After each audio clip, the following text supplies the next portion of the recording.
Ladies and gentlemen, welcome back to another episode of the LaunchDay Shorts podcast. I'm your host, Dean Cvetkoski, a.k.a. WhoDean, and today on the show we have a really special guest. She goes by the name Amie Laiyton, and she lives and breathes events. She is through and through an events specialist. Amie, how are you going today? Yeah, good. Thanks, Dean. That's good. That's really good. Yeah, not too bad. Not too bad. Absolutely. The weather last night was a little bit crazy. I'll admit it got me up in the middle of the night.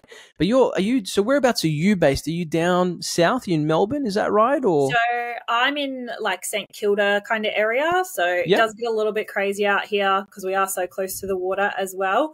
But I'm originally from Queensland, so not quite as crazy as the storms that we used to get up there. Wow. Yeah. But I do service all of Victoria in the way of events and planning. So that's awesome. That's really cool. You know, that's an interesting jump to go from Queensland to Victoria. I mean, what was sort of the nature of that jump? When did you move? What was the reason? Yeah, so I'm almost 30 now. This year's my 30th birthday, and when I was 21, so I've been in Melbourne for 8 years. I like to consider Melbourne home, and there's a few reasons I moved. Not to bore everyone with the details, but I guess I was young, I was dumb, I was caught up in the wrong crowd, bad influences. Okay. I definitely wouldn't have had the foresight to start a business at 21 because I was just wasting my money on partying and things, as I'm sure a lot of people were.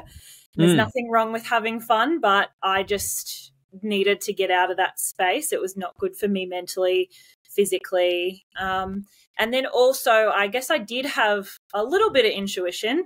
I was working really hard already in the hospitality industry, and I knew that I loved it, and I knew that I had a passion for events. But back in those days, the Brisbane hospitality scene wasn't quite what it is now. And so for me, it was either going to be Sydney or Melbourne. And I had been to both on family holidays when I was a little bit younger. And I just remember really loving Melbourne. My background, I studied arts in school, and my granddad was a painter, and so I had a real passion for also that cultural aspect that Melbourne really offers. And yeah, thought I'd try here first, and if it didn't work, I go to Sydney, but loved it, and here we are. And what better place than the hospitality central of Australia like Melbourne, right? Right. So I think that's like probably the biggest, if I was to compare it to even Sydney, I mean, you must have made the right choice because it's a massive space for hospitality down there, that's for sure. Of course. Well, you know, creators of coffee, we have that culture for sure. Are you a coffee drinker yourself? I am a coffee drinker. I was also barista for 4 years. So yeah, wow. How many cups do you down a day? Only one now, but it's from being a barista where you've got to taste the shots and perfect everything for everyone else. You end up with a heartbeat that's, you know, going 15 miles an hour, and you can't sustain that for your whole life. I'd already be dead if I was still on 5 cups a day. I could imagine.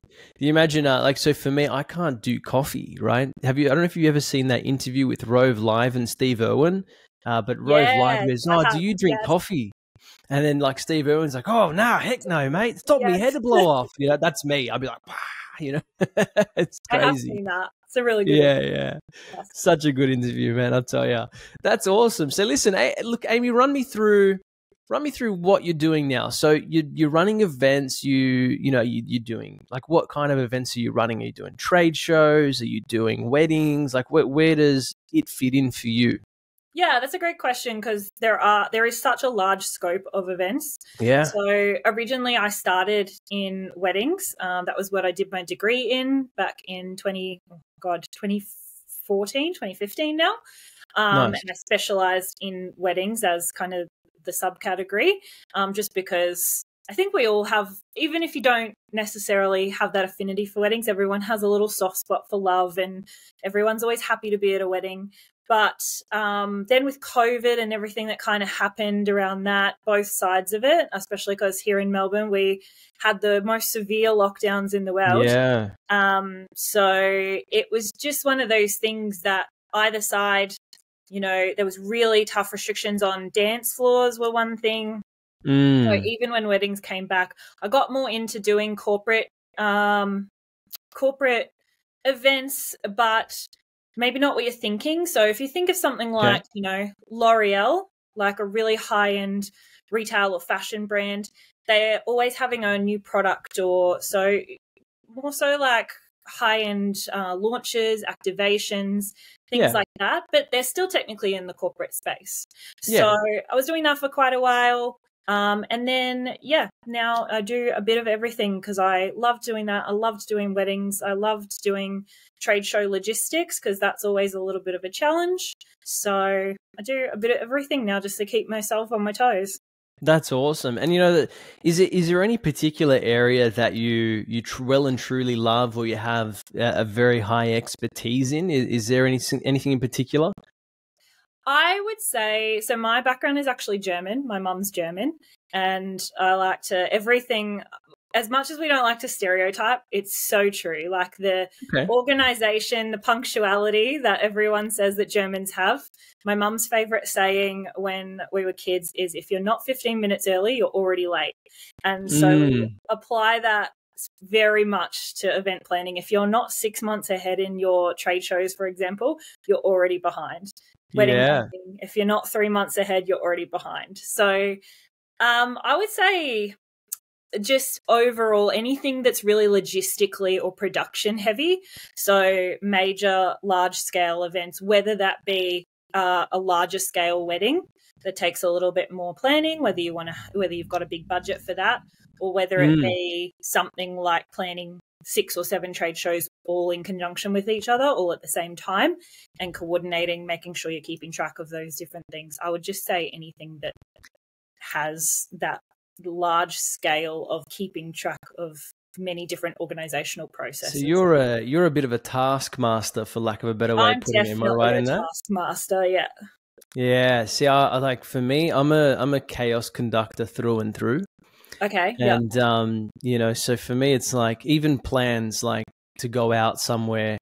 I think on the weekend I was like probably about a 2-minute fleeting thought, and I went, "Oh, it's hot today. Let's go to the Let's beach." go out. Yeah. Done. You know what I mean?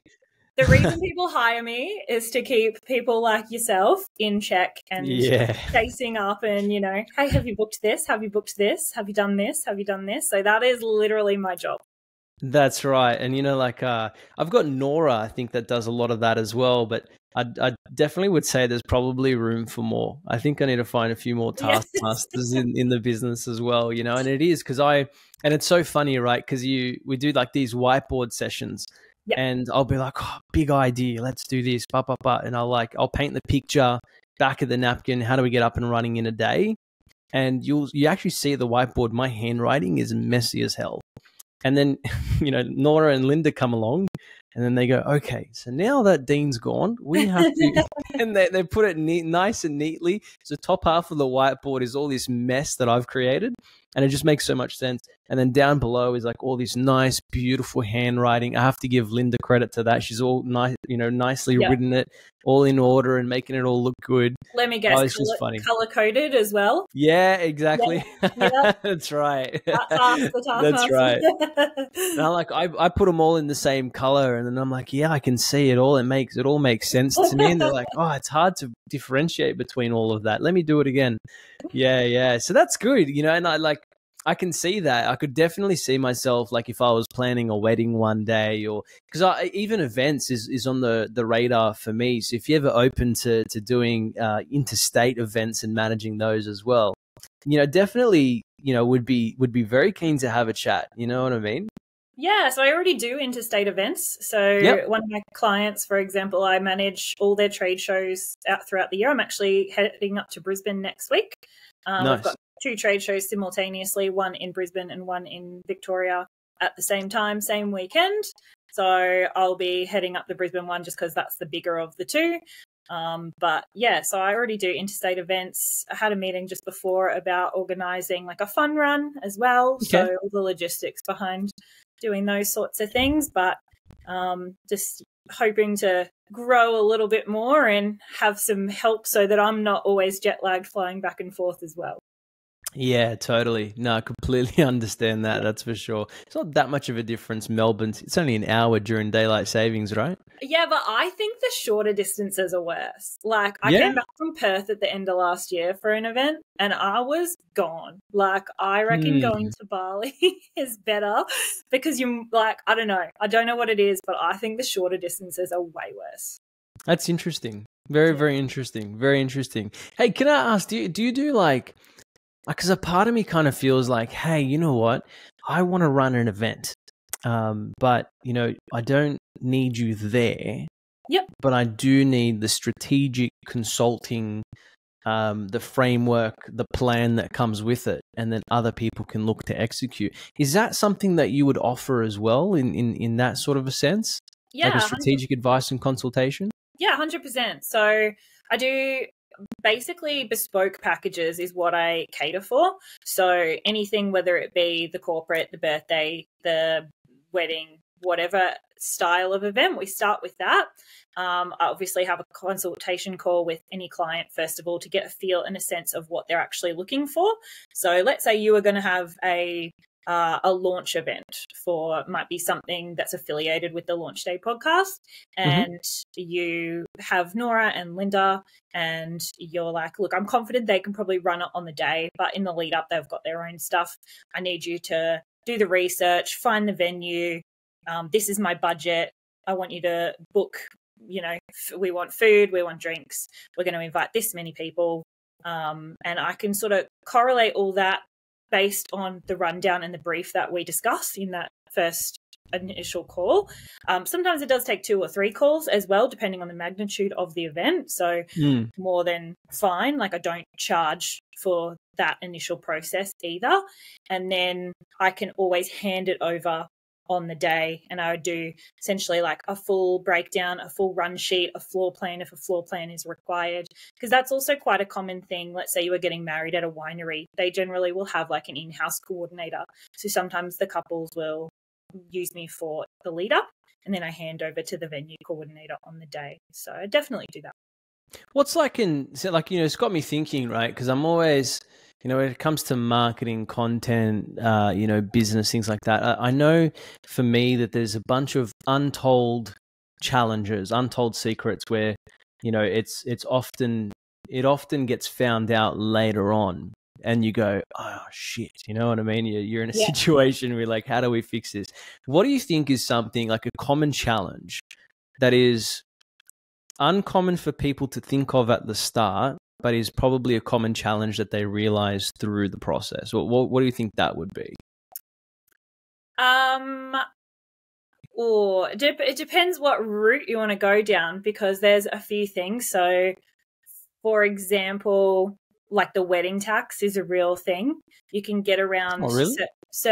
you can get around certain budget issues when you're planning your wedding. Like if you were to go and ask for a wedding cake, generally there'll be an extra $100, $200 put on top of that, as opposed to if you were to ask for a white birthday cake. You know what I mean?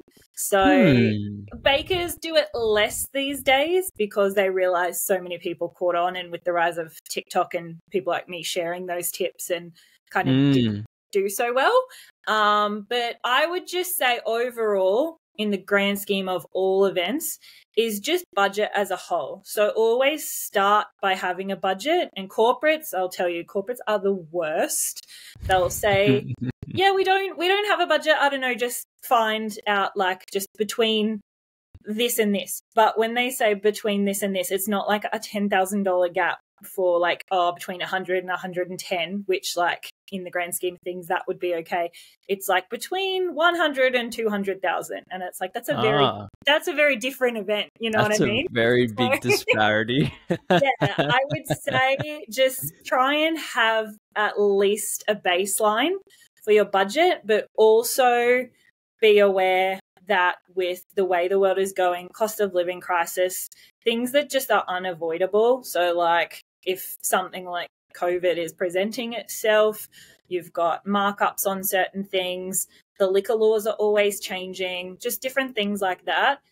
Be prepared that you may very well go over your budget. So what I generally suggest is have your budget in mind, like your top budget, and then say to your event planner that it's actually $10,000-$20,000 less.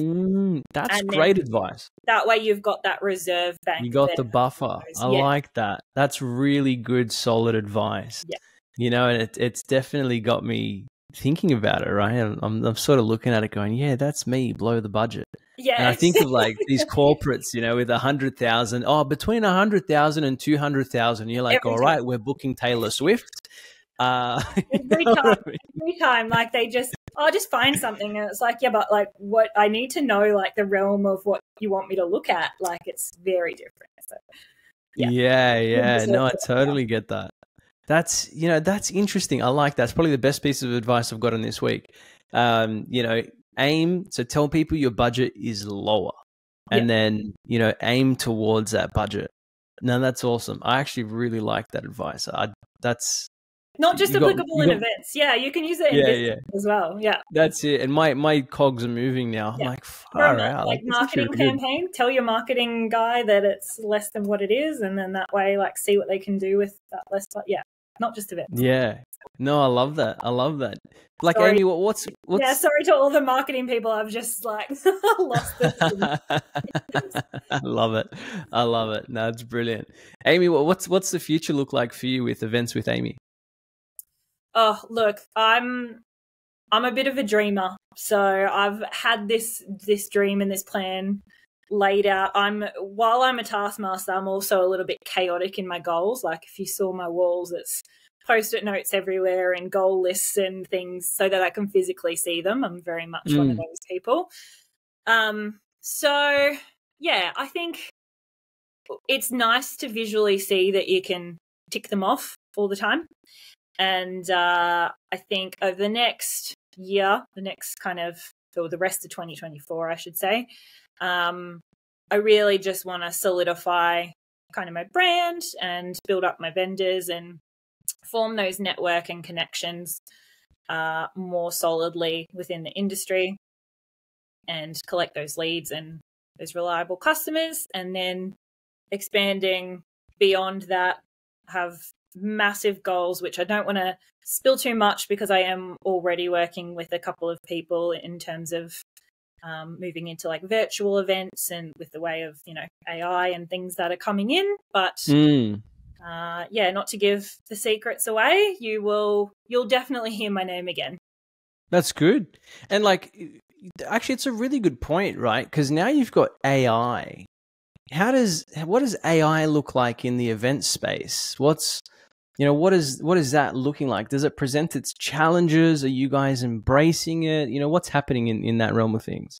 Yeah, well, so the partner I'm working with, we're actually looking at trying to bring it more so to the forefront in terms of events, because you've got things like you've already got technological involvements, I guess, in terms of certain events, but it was really funny. And again, bringing it back to COVID, not to reminisce on that time too much, but we saw this big rise of virtual events where everyone was wanting to catch up. And so you had the Zoom meeting rooms and everyone was just solidly online for so long. And then they were just craving this personal connection. So everyone went back to in-person events. Now, in-person events will never die because that is what it is. It's everyone being able to connect. And as humans, we need that interpersonal connection. However, if you live rural, like we all know how big Australia is, if you live in Midwest Queensland and there's a trade show on in Brisbane and you don't want to go there for one day, there's capabilities that we're working with. Hey, yes, I'm talking to you, and I know it looks like the interview, but it's actually not. We're taking a really quick, short break so that way you can hear me out. I really want you to hear me out here. If you are a business owner, you are building your personal brand. I mean, you could be anyone. You could be a real estate agent. You could be an astronaut, an IT professional. It really doesn't matter who you are and where you fit into the world. This interview is great for you. If you're really struggling to make content, and let's face it, right? When we get our phones out and we're like, taking selfies and doing videos that way, it just comes across as inauthentic. And the other side of that as well is the fact that it's just so hard to come up with ideas of what kind of content to create. And this is where our interviews absolutely bring a powerhouse and an arsenal of, basically a war chest in terms of your organic content marketing that you're creating. We create the TikToks and Reels for you. Here's the thing. I've got some great news. The great news is that this interview is completely free. We boost your SEO on Google because we go and feature these videos like the one you're watching on YouTube. And not only that, but we also give you free content to post to TikTok, Instagram, Facebook, YouTube, and all the rest of it as well. So if you haven't already, in the description down below is a link to Linktree where you'll see the opportunity for you to book your very own interview and get free content for your personal brand or your business as well. I'll see you on the other side of the screen. So with all this technology that's on the rise and coming to market, it's just truly incredible. And I think the idea is to embrace that and what's coming and utilizing it to your advantage to help grow and scale and access more people. And you're absolutely right. Like, people out in rural areas, they are going to be disadvantaged by the distance of travel to be able to attend events. And, there's all these new apps coming out, and it is like, you got the Oculuses where you can put on the VR goggles and you can grab a seat, you can have popcorn pop up and you can start chewing it. Yep. There's all these things that you can do with it, and it's really, really cool. So no, I couldn't agree more. I love that.